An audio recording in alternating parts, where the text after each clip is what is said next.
آپ کو بڑی پرسنالٹی فوت ہوتی ہے غیر مسلموں میں سے تو ہمارے نوجوان اس کے لیے محبتوں کے اظہار کرتے ہیں، دعائیہ کلمات کہتے ہیں، اور بعض مقامات پر تو یہ دیکھا گیا کہ اصالہ ثواب کے اہتمام ہوتے ہیں۔ تو اب اس وقت جب ہم مسئلہ سمجھائیں تو وہ آگے سے پریشان ہوتے ہیں اور ہمیں کہتے ہیں کہ تم تنگ نظر ہو، کسی کے دنیا سے جانے کا تمہیں غم ہی نہیں ہے۔ بھائی کسی کے دنیا سے جانے کا غم کرنا، دل پریشان ہونا یہ اور بات ہے، اور کسی دنیا سے جانے والے کو اصالہ ثواب کرنا یہ اور بات ہے۔ جو بندہ کفر کی حالت میں دنیا سے گیا ہے، غیر مسلم تھا یا مسلمان تھا بعد میں مرتد ہو گیا، اس کے لیے نہ تو بخشش کی دعا کرنا جائز ہے اور نہ ہی اس کی طرف سے کوئی صدقہ و خیرات کرنا یا کوئی اس طرح کا اہتمام کرنا جو اصالہ ثواب کا ہو، یہ اس کی طرف سے جائز ہے نہیں۔ حضور رحمت دو عالم صلی اللہ علیہ وسلم کے دور کا ایک آدمی جس کا نام عاص بن وائل تھا، اس نے مرتے ہوئے وصیت کی کہ میری طرف سے 100 غلام آزاد کیے جائیں۔ اب وہ وصیت کر کے مر گیا۔ اس کے 2 بیٹے تھے، ایک کا نام حشام تھا اور ایک کا نام عمر تھا۔ اب حشام نے اپنے باپ کی وصیت کو پورا کرتے ہوئے اپنی طرف سے 50 غلام آزاد کر دیے۔ اب 50 دوسرے بیٹے نے آزاد کرنے تھے، تو اس نے کہا کہ میں پہلے آقا علیہ السلام سے مسئلہ پوچھتا ہوں کہ میرا باپ دنیا سے چلا گیا اور یہ اس کی وصیت تھی، ایک میرے بھائی نے تو اپنے حصے کی وہ وصیت پوری کر دی ہے اور میں رہ گیا ہوں، آیا کہ میں اپنے باپ کی طرف سے باپ کی وصیت کو پورا کرتے ہوئے اپنی طرف سے 50 غلام آزاد کروں یا نہ کروں۔ وہ آقا علیہ السلام کی بارگاہ میں حاضر ہوئے اور عرض کرنا کہ یا رسول اللہ ان ابی اوصى بعتق 100 رقبۃ، اے اللہ کے نبی میرے باپ نے 100 غلام آزاد کرنے کی وصیت کی تھی۔ وَأَنَّ هِشَامًا أَعْتَقَ عَنْهُ 50، میرے بھائی حشام نے تو اپنے حصے کے 50 آزاد کر دیے ہیں۔ وَبَقِيَتْ عَلَيْهِ 50 رَقَبَةً، باقی 50 رہ گئے ہیں۔ فَأُعْتِقُ عَنْهُ، کیا میں اپنے باپ کی طرف سے وہ 50 غلام آزاد کر دوں؟ فقال رسول اللہ صلی اللہ علیہ وسلم إِنَّهُ لَوْ كَانَ مُسْلِمًا فَأَعْتَقْتُمْ عَنْهُ أَوْ تَصَدَّقْتُمْ عَنْهُ أَوْ حَجَّجْتُمْ عَنْهُ بَلَغَهُ ذَلِكَ۔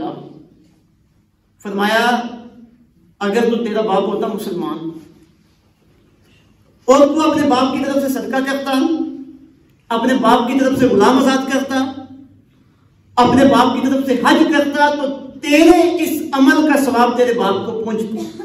اب کیفیت یہ تھی کہ ان کا باپ عاص بن وائل دنیا سے اسلام کی حالت میں نہیں گیا، تو آقا علیہ السلام کے اس ارشاد سے یہ پتہ چل گیا کہ ہمارا ثواب صرف اس بندے کے لیے ہے جو کس حالت میں دنیا سے گیا ہے، اسلام کی حالت میں، ایمان کی حالت میں۔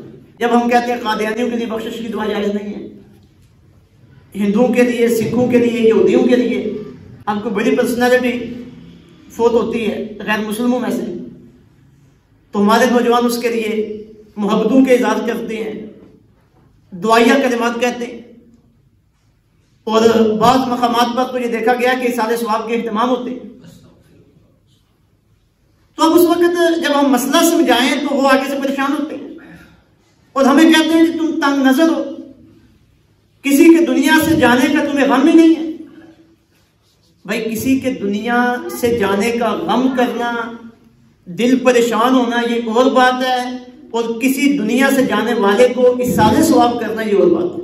کوئی غیر مسلم بڑا آدمی جس نے کو معاشرے کی خدمت سے انجام دی ہے، اب وہ دنیا سے چلا جائے، اس کے جانے کا دکھ تو ہے، افسوس تو ہے کہ ایک نفع بخش آدمی تھا دنیا سے چلا گیا،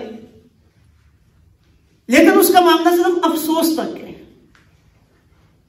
باقی رہ گیا اصالہ ثواب کا معاملہ۔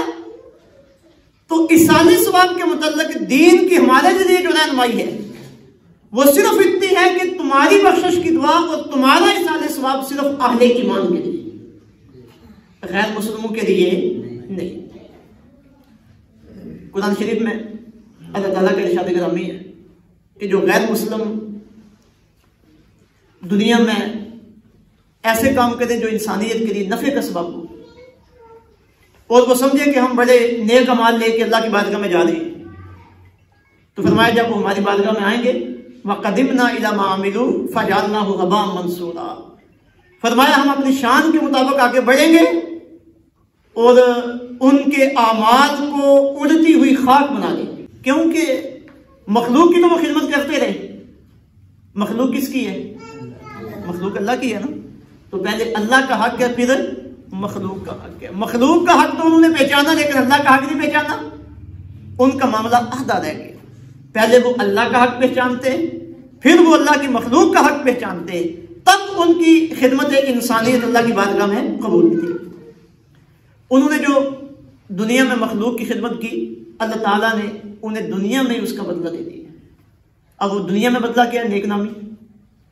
دنیا والوں نے انہیں جانا کہ فلاں صاحب نے بڑی خدمت کی ہے انسانیت کی، دنیا میں ان کا نام بن گیا ہے، لیکن آخرت میں ان کا کوئی حصہ نہیں ہے۔ آخرت میں اللہ تعالیٰ نے صرف اہل ایمان کا حصہ رکھا ہوا ہے۔ تو آئیں پہلے دائرہ اسلام میں داخل ہوں، اللہ رب العزت کا حق پہچانے اور پھر اللہ کی مخلوق کی خدمت کریں۔ راستہ کھلا ہوا ہے، اس راستے کے آگے کوئی رکاوٹ موجود ہے نہیں۔ تو جب اس طرح کا کوئی معاملہ ہو تو ہمیں خیال کرنا چاہیے، توجہ دینی چاہیے کہ کوئی ایسا معاملہ نہ کر بیٹھے کہ جو ہمارے اپنے ایمان کے لیے تباہی کا اور نقصان کا سبب بنے۔